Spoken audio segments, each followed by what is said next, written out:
Are you aware of what really happened to you? No, I'm not. Or can you talk about I can talk about it, but I'm not aware of what really happened to me. Yeah. All I know is that I went to a friend's birthday party.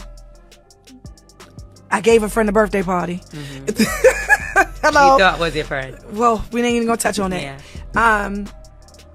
I came home like I would normally do. New bitches to doing this, baby. I'm 14 years in, been sued by some of the best. Okay, check my lawsuit record. Stayed in court with Sheree, stayed in court with Chris Stokes, stayed in court with XYZ Company, stayed in court with Music Company.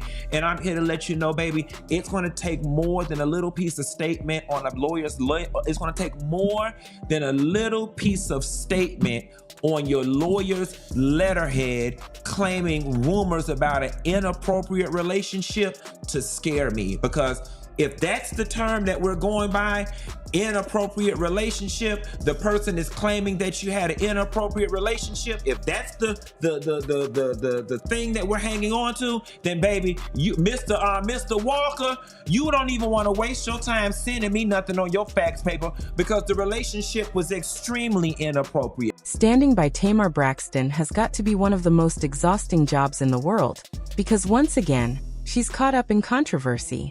Ever since Tamar and Funky Diva started publicly clashing, no one knows who to believe. Tamar claimed she nearly died, hinted at a serious surgery, and suggested Funky had something to do with it. Meanwhile, Funky is denying everything, warning her not to speak out unless she's ready for the internet to expose what really happened. But of course, Tamar went for the clout anyway, posting, shading, and rallying her followers. And just like Funky warned, he came through with answers. Receipts. Explosive claims. According to Funky Dineva, Tamar's accident might not have been an accident at all. It allegedly involves Mendeecees. Yep, Gandhi's husband. The revelation has the internet buzzing, fans divided, and everyone waiting to see how Tamar responds next. This isn't just drama, it's a storm about to break. Part of the problem with this whole thing was, Tamar, is that I was never comfortable with the relationship that you and Mendeecees had in front of me, okay? All of that, you at the music video shoot in your booty shorts, sitting on top of him meeting us up at restaurants every time we met up, I was very uncomfortable with it. And if we gonna tell it, let's tell it all. Just a few months ago, Tamar shocked everyone by claiming she woke up in a pool of blood, a few teeth missing, with zero memory of what happened, or who was behind it. Naturally, suspicion immediately fell on Funky Dinah, since he had been with her the night before celebrating his birthday. Social media erupted, dragging Funky Dinah, calling him everything from a woman hater to a terrible friend. When he asked Tamar to clarify and tell people to leave him alone, she stayed silent, because for Tamar, any attention is good attention. Positive or negative, there's no such thing as bad press. Funky defended himself, insisting he knew nothing about what went down that night, leaving fans divided and the drama hotter than ever. I want to know what all the hell going on, bitch. I want to know what's going on too, bitch, okay? The lady got on the internet and said she almost died.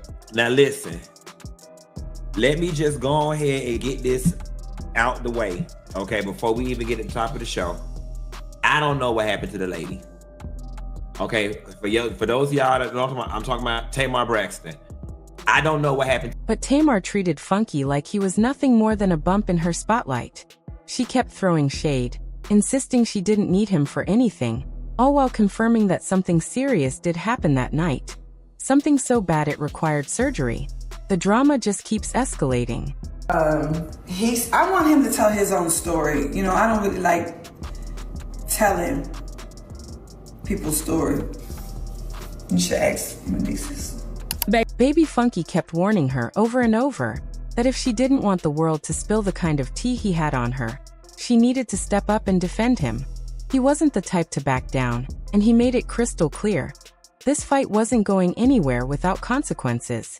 I was asking was for you to go back to your stories and put, Funky Dineva didn't do anything to me, guys. I was resting. I should have said something earlier. That was all you had to do, and it could have been done with on my end. Even in this very moment, that was all you had to do, and it could have been done. But Tamar apparently wanted to call Funky's bluff, thinking he might just roll over and let her control the narrative. Months after the story had died down, she brought it up again, dropping by the morning hustle with Laurel to revisit her accident. She didn't have to do this interview. She could have stayed quiet, kept her secrets, and let the internet wonder. Instead, she chose to answer the questions everyone was still asking, putting the spotlight back on a story that many thought had already ended.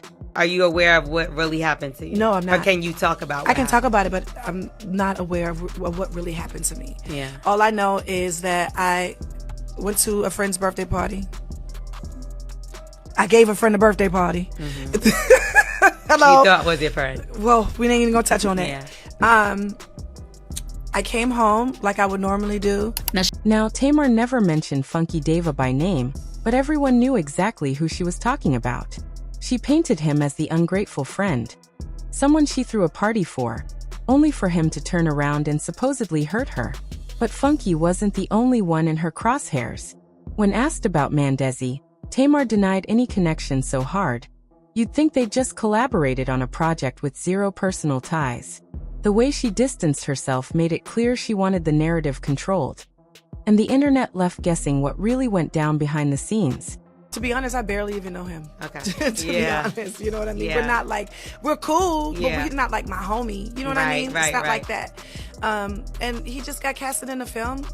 And wait, did Tamar really claim she didn't know Mindy was like that, yet somehow convinced him to do a music video with her?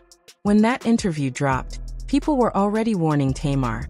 Funky wasn't going to sit quietly while she threw shade. And of course, the second Funky caught wind, it was enough to set him off completely. Funky didn't hesitate. He'd said all along that if Tamar ever breathed in his direction, he'd drag her through the pits of hell and back. And girl, he meant it.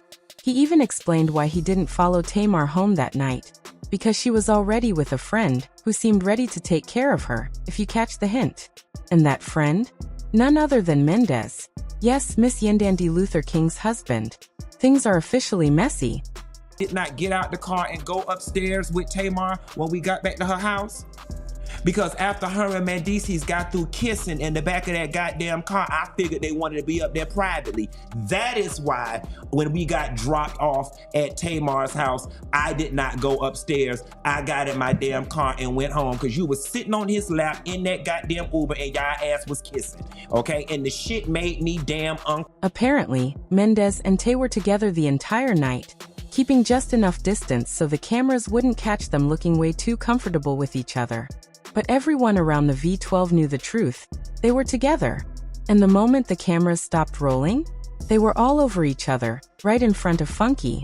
Tamar claimed she didn't even know that man, but they reportedly made out the whole way to her house and eventually hooked up while Funky went home.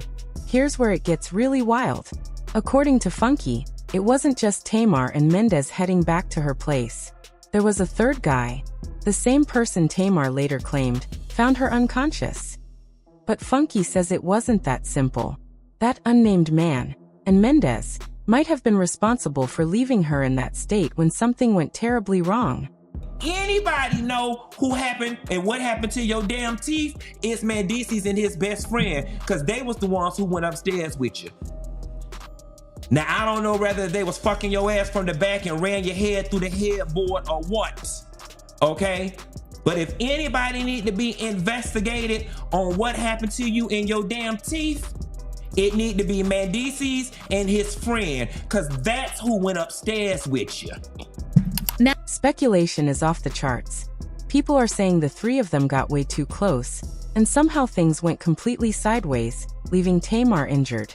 Rumor has it, Mendeecees might have jumped her, and now only he and that mysterious third man know the full story. About the whole thing was the fact that you don't get to go around and create media shitstorms that involve other people without their permission. That whole, my teeth fell out, and I don't know what happened. Tamar, like, sis.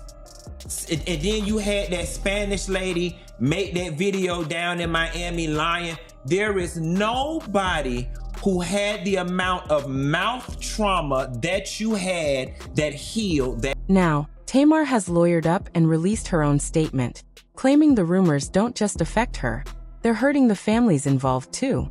She made it clear, if the gossip keeps spreading, someone's going to have to answer for it, and we might even see her take Funky to court if he speaks on her again. But honey, anyone who knows Funky knows he's not backing down.